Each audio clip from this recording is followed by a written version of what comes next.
I want to bring in now Florida Congresswoman Lois Frankel, Democrat, who came out in support of impeachment proceedings last week. Congresswoman, great to have you back on the show. Thank you.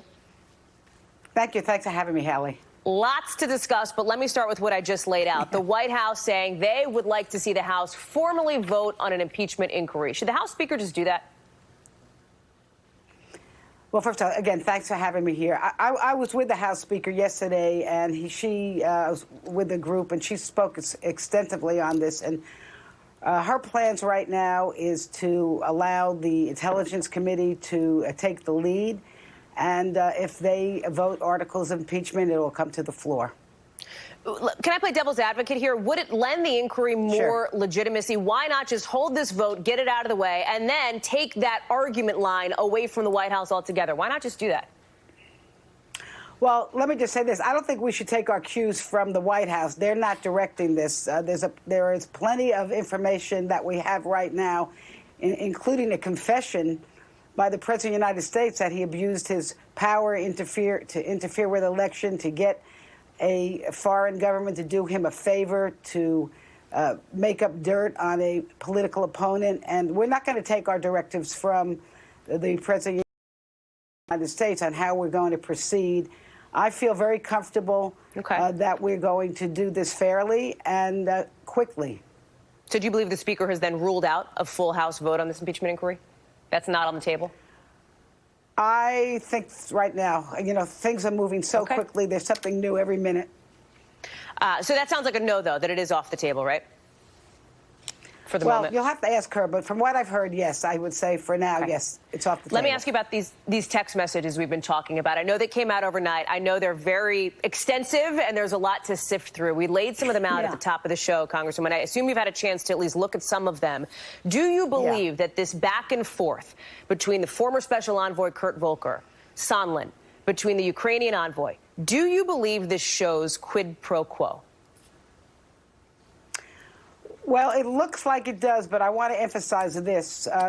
There's no need to show a quid pro quo to bring this impeachment inquiry. This president asked for a favor for Ukraine to dig up political dirt on his chief rival.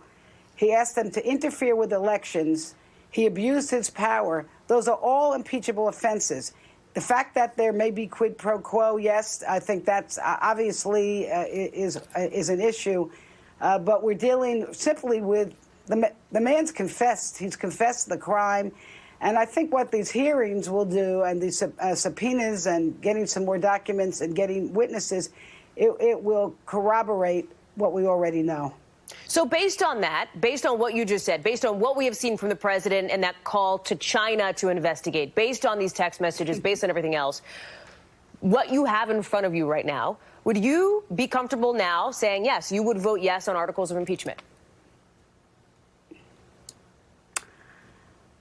You're asking me, I'm supposed to be a juror here. I would, if this is all I had, yes, I would be comfortable in going forward. Of course, we would have then have proceedings itself within the chamber of the Congress. And Haley, I want to add something to this.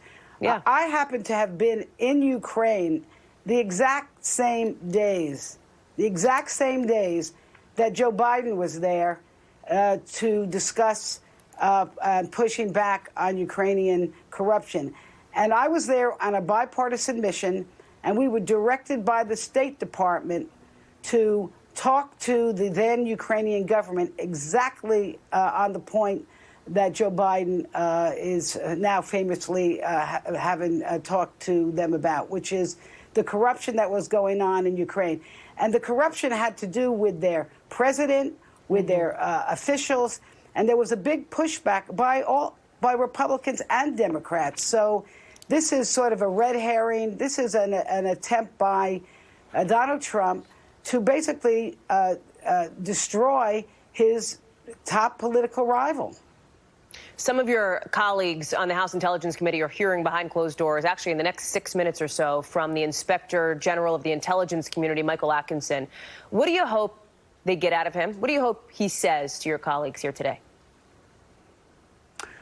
Well, I don't want to put words in his mouth. I think we should just seek the truth.